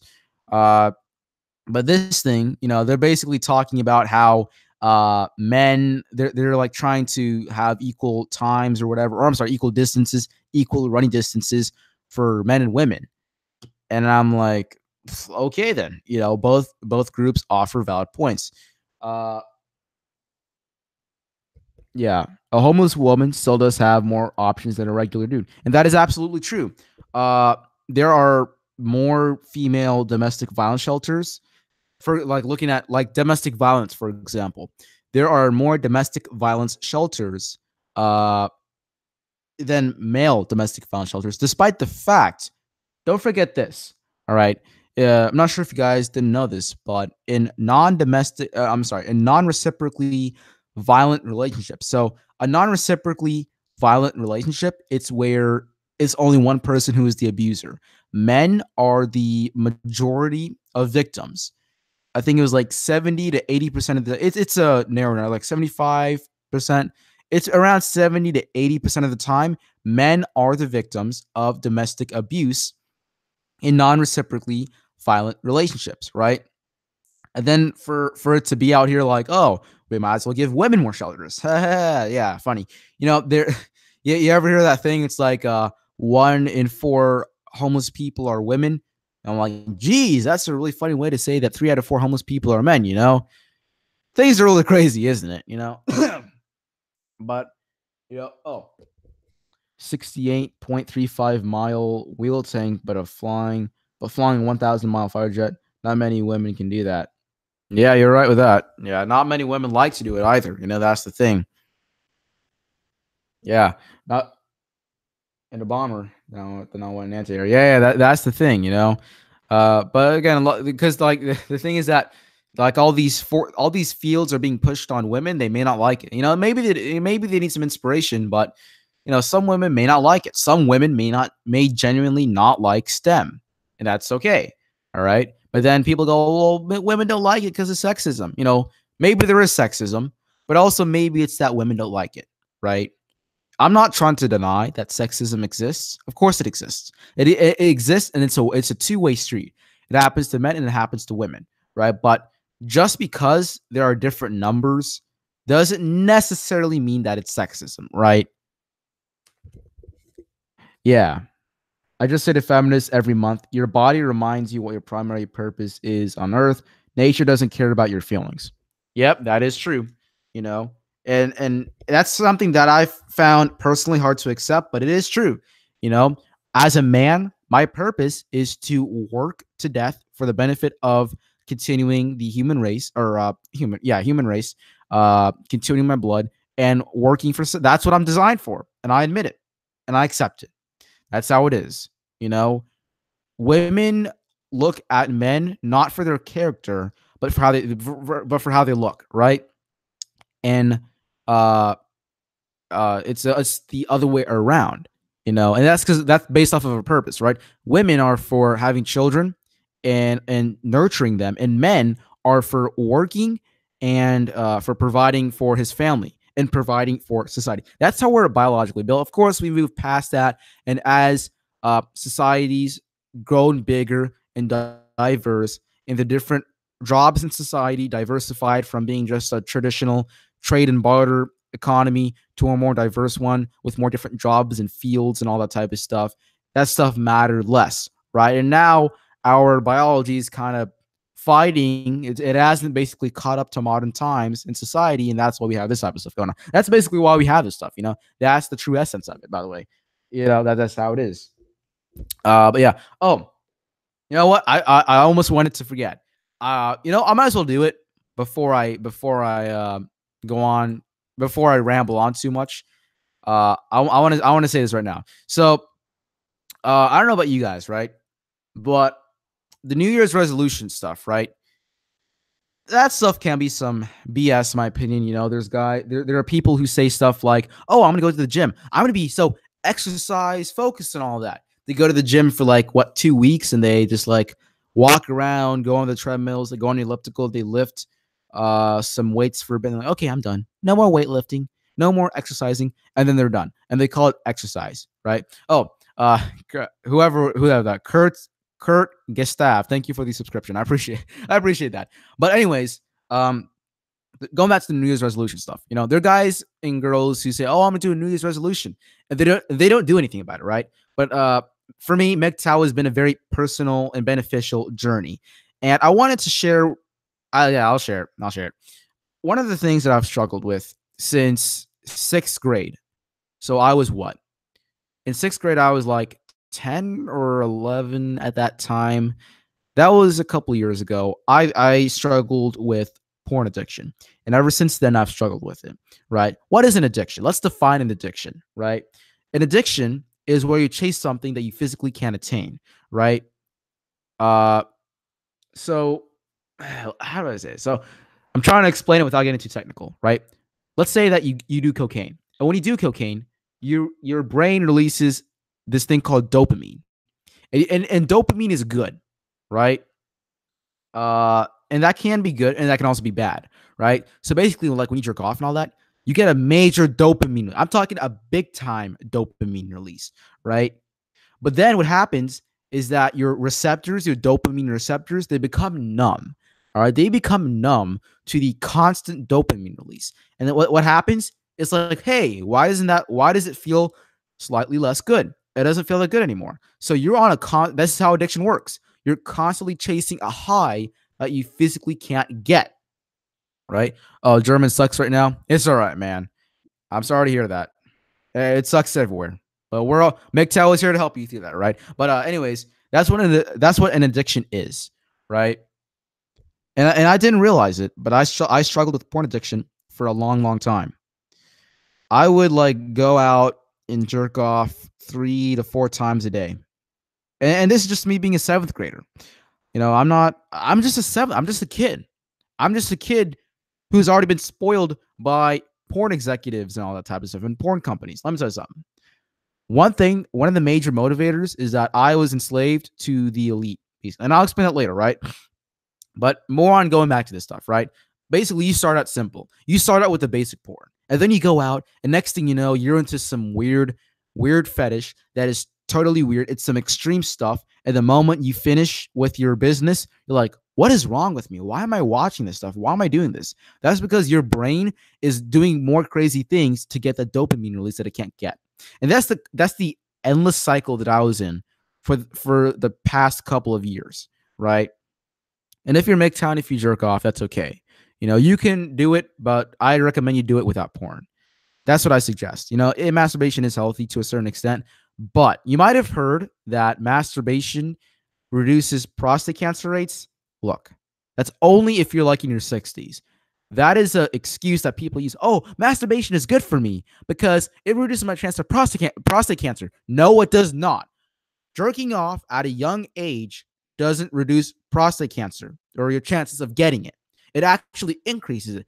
If you're 60 years old, yes, it will reduce your chances. But if you're young, it will not. It's bad for you overall. The only benefit you get is instant gratification. Here's the thing. In modern society, everything is instant gratification. Twitter is instant gratification. Social media is instant gratification. You open it up, you get attention, you give attention, instant gratification. You do drugs, instant gratification. You go to the casino, instant gratification. You go to Pornhub, you jerk off, instant gratification. There's none of that long-term stuff. There's none of that going to the gym and working out and building muscle and 10 months later, you're totally ripped. You have abs, you're lean. There's none of that stuff. It's all instant gratification. And that's what, in my opinion, robs you of your masculinity. All right.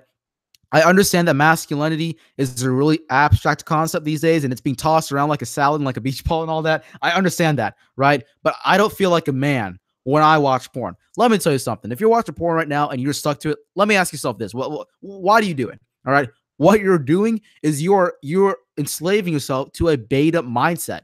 All right. One of the positive things about MGTOW for me was that it changed my mindset from a beta mindset to an alpha mindset. For example, my parents always wanted me, because of us being Asian and all that stuff, they were always wanting me to become a doctor, right? They're always pushing me in that direction when in reality, I wanted to be a pilot. I don't want that type of stuff. I want to be a pilot. I want to fly for a living. But before MGTOW, I was like, yeah, I'll be a cardiologist. I'll be a surgeon. I'll do that type of stuff, right? What in reality, that wasn't the thing. But MGTOW taught me to value myself more and all that type of stuff, right? It taught me to put my values first. It changed me from a beta mindset who did nothing with his life to an alpha mindset who said, you know what? I only have one life and I'm going to do something, right? But porn, it enslaves you to a beta mindset because it cucks you. You're literally watching a man bang another woman, right? It's like watching sports, in my opinion, like watching the NFL. It's like watching football, right? You're watching other young men toss around a ball on a field, banging all the cheerleaders and all that type of stuff. They're getting stronger. They're getting fit. They're alpha. And you're just sitting there watching them succeed in life. That's what it is. You're watching somebody else succeed in life, and you just sit there with that good old instant gratification and that dopamine release. That is what porn is. And that's not what I want to be. I want to be more than that. And I am not going to be controlled by my urges. It makes you sick. It is a drug. Have you ever wondered why, porn is just free? Like think about it. It's free, it's all free. It's widely available. You can go on to any website. Hell, dude, you can go on to Twitter. You can go on to Instagram. You can go on YouTube. You'll find some stuff to jerk off to. It would be considered porn, right? Yeah, the Germany 6 parties, 2 left, 1 right, 3 hard left. That's the political side. I see what you mean. But sorry. What Archive 2 said, detach yourself from the current matrix, right? That's the thing. All these guys are they're just stuck in it. They're stuck in it. It makes me so sad. I don't want to be enslaved to it because think about it. It's widely available. It's free. And every time that a new person is introduced to porn, all those porn executives at Pornhub, at X videos, they all laugh. They say, ha, ha, ha. I have another person. It's like, because here's the thing. You go there, you get 10 different ads. You pause the video, there's an ad. You open a new video, there's an ad. You scroll down to the comment section, there's an ad. There's ads everywhere. This is how they make money, people. They get people addicted through these psychological loopholes available in the male mind and maybe in the female mind too, but porn addiction is a male-specific issue mostly, right? They take advantage of the loophole. They take advantage of that. And that's what just sickens me. It absolutely sickens me that I'm being enslaved to all these corporations. So I'm done with that little rant. Moving on to the next part. I'm like, you know what? If I want to reach my goals in life, I can't do this anymore. I can't be stuck to this instant gratification dopamine release. I can't do this. I need to do the long-term benefit stuff. I need to do something different. I need to do something else than jerking off 3 to 4 times a day. Okay. And I spend like 15, 20 minutes on this stuff. 15 to 20 minutes.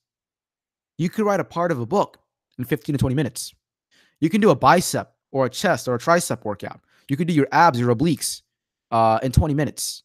You could do your back. You could do your calves, your hamstrings, your quads for exercising in 20 minutes. You could finish your homework in 20 minutes. You can do a lot of things in 20 minutes.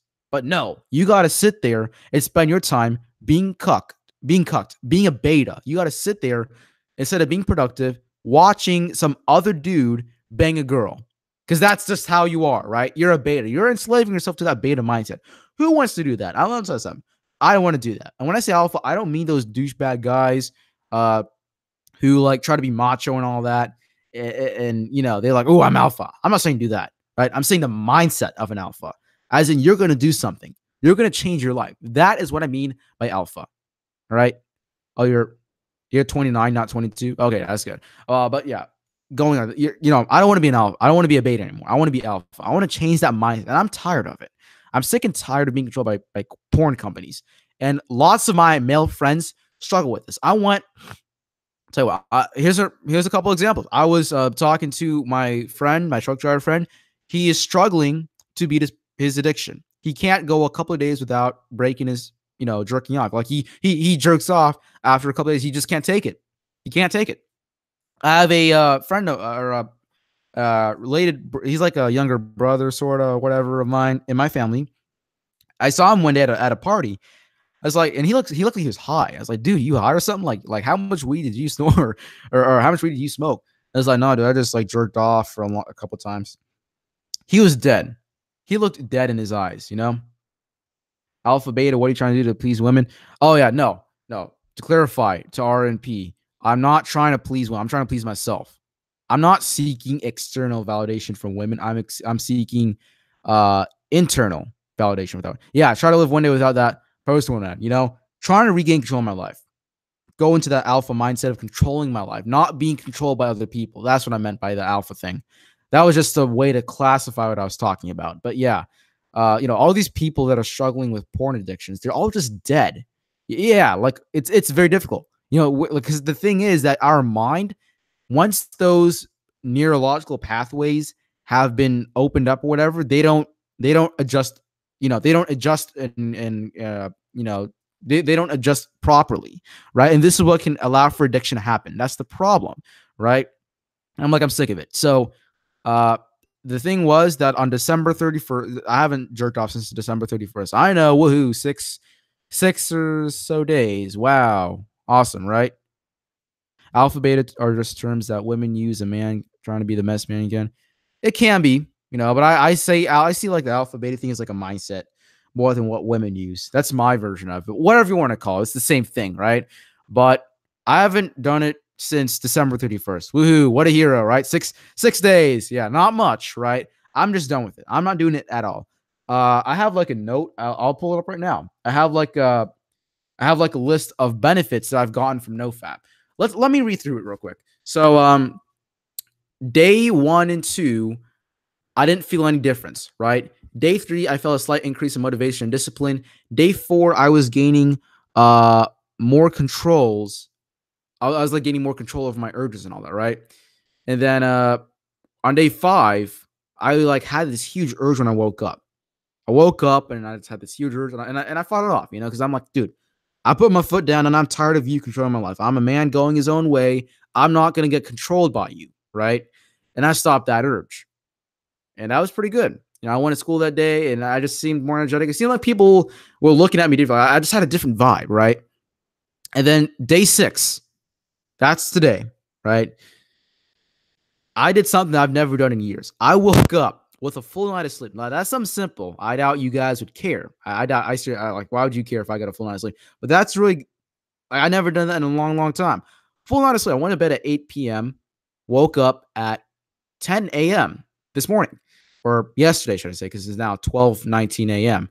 But I haven't done that in a long time, you know, because I would always go to bed, oh my God, I'm horny, I'm enslaved or whatever, you know. and I would jerk off for going to bed. But nope, I went straight to bed and I woke up.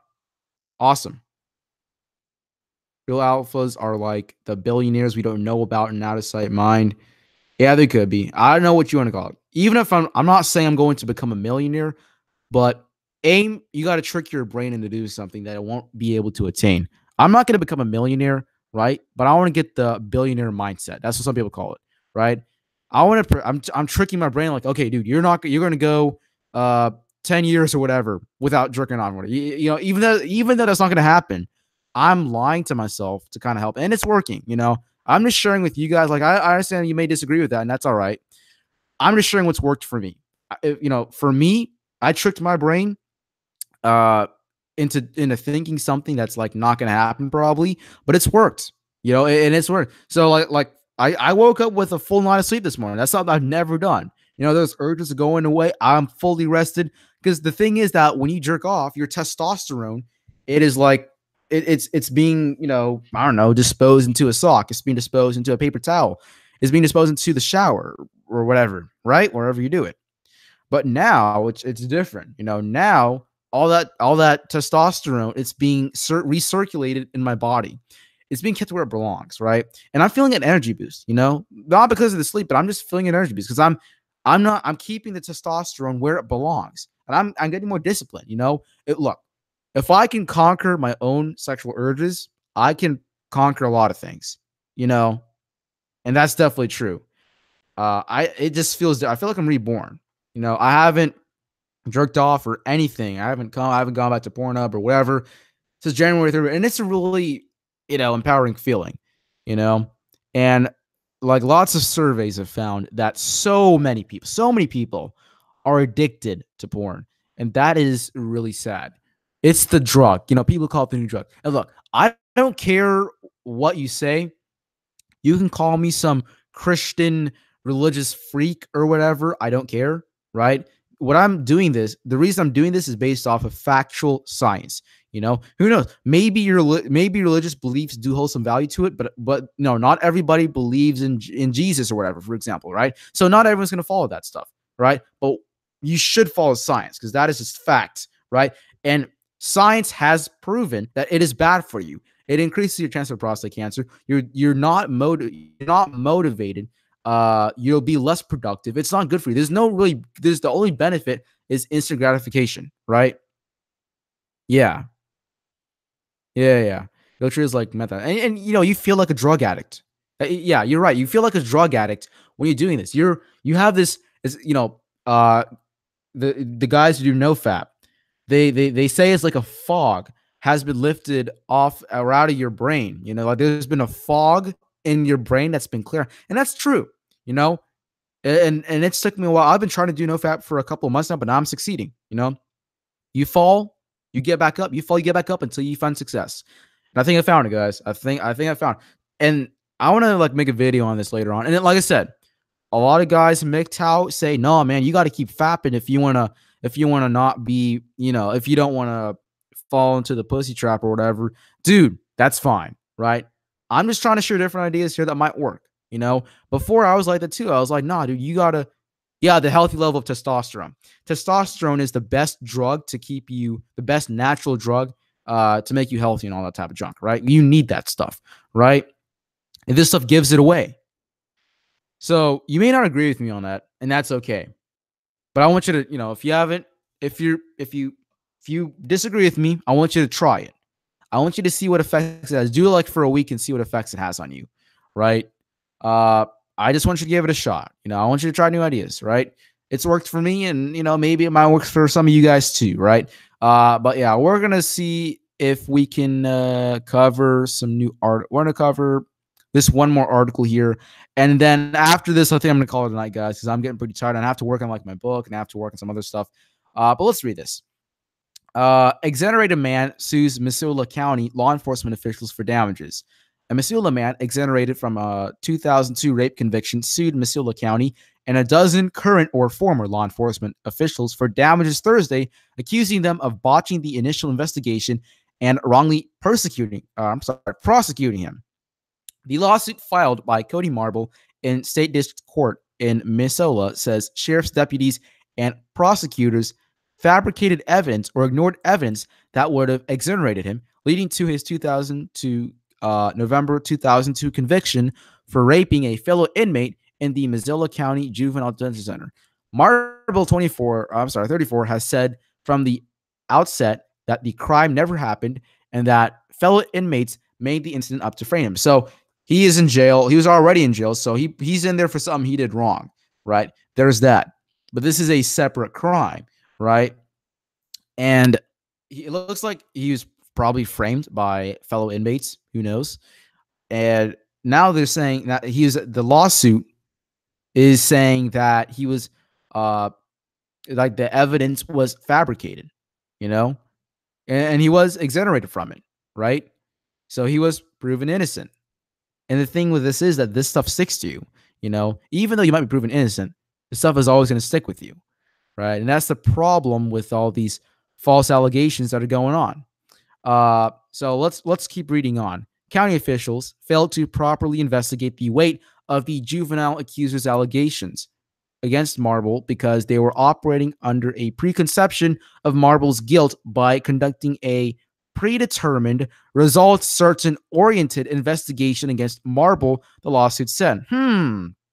A predetermined, results certain oriented investigation. Sounds a lot like the university sexual assaults investigations that we have going on, you know?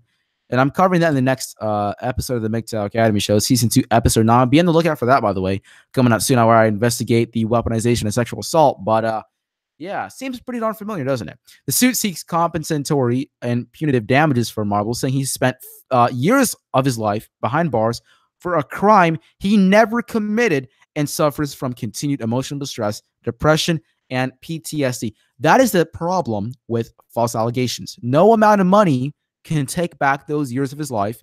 No amount of money can really help to cope with emotional distress and maybe PTSD. That very probably not, right? Depression too. Though they're just things that money can't take care of, you know, like the years of your life wasted in jail or in prison for a crime that you have never committed. Marble was sentenced to 20 years for the crime and spent more than 14 years attempting to overturn his conviction. He was freed from prison in 2016 and finally exonerated in early 2017 after Missoula County Attorney Kirsten Pabst filed to dismiss the rape charge against him. Pabst's office reinvestigated the case after a 2015 Montana Supreme Court ruling said a new standard should be applied to Marble's evidence of alleged innocence. She said the investigation convinced her that the crime had not been committed. I firmly stand by my decision that the charges against Cody Marble must be dropped, she said in court filings in May 2016. It may not be popular, but it's the right thing to do. Marble's lawsuit names Missoula County, the county's attorney's office, and the county sheriff's office as defendants. It also singles out former county attorney Fred Van Valkenburg, 4 prosecutors involved in the case, former sheriff Mike McMeekin, and deputies who conducted the investigation. It does not name Pabst as a defendant. Marble was 17 when he was an inmate in the Juvenile Detention Center in early 2002, incarcerated there after being arrested when he ran away from a treatment program in the Flathead Valley. 5 days after his father bailed him out from jail. In March of 2002, county authorities arrested him on charges that he had raped a fellow 13-year-old inmate the previous week in the shower area of the jail. A fellow inmate initially reported the alleged rape to a detention officer after Marble had been released. Missoula County then deputies interviewed other inmates before arresting Marble, the lawsuit said. The suit said investigating deputies ignored the inconsistencies in the stories of the inmates and failed to interview guards on duty the night of the alleged rape. Had they interviewed the 4 highly trained detention officers on duty the evening of the fabricated story, they would have learned that the detention officers would have been able to observe the alleged crime, which they did not, the suit said.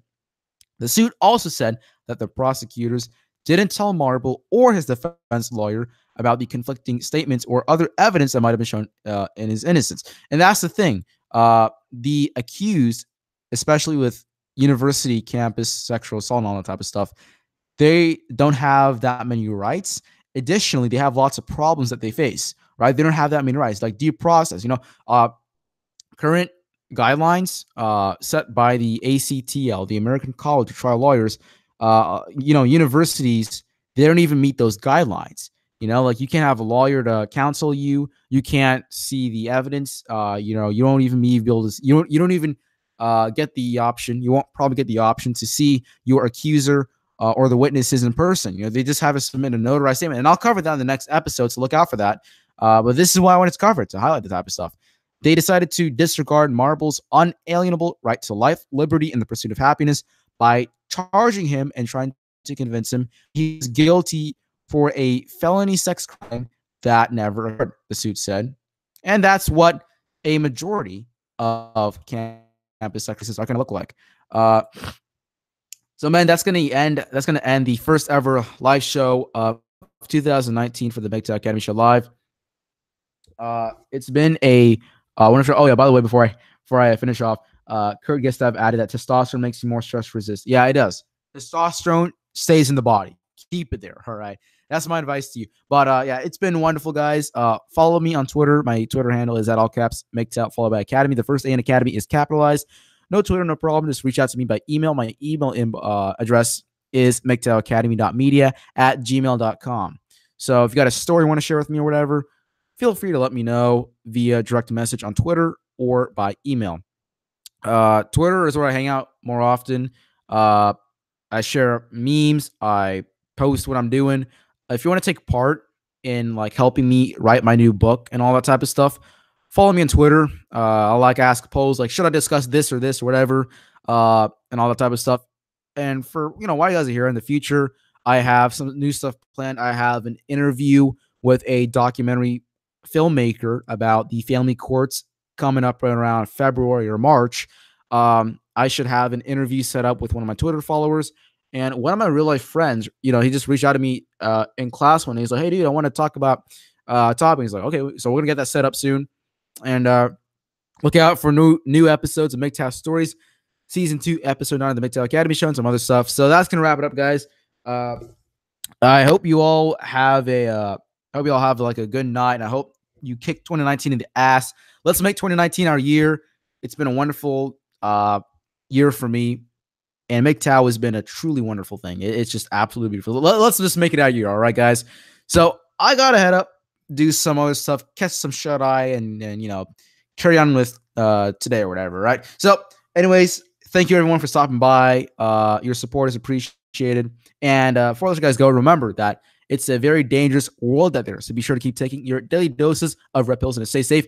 Everybody, this is MGTOW Academy signing off.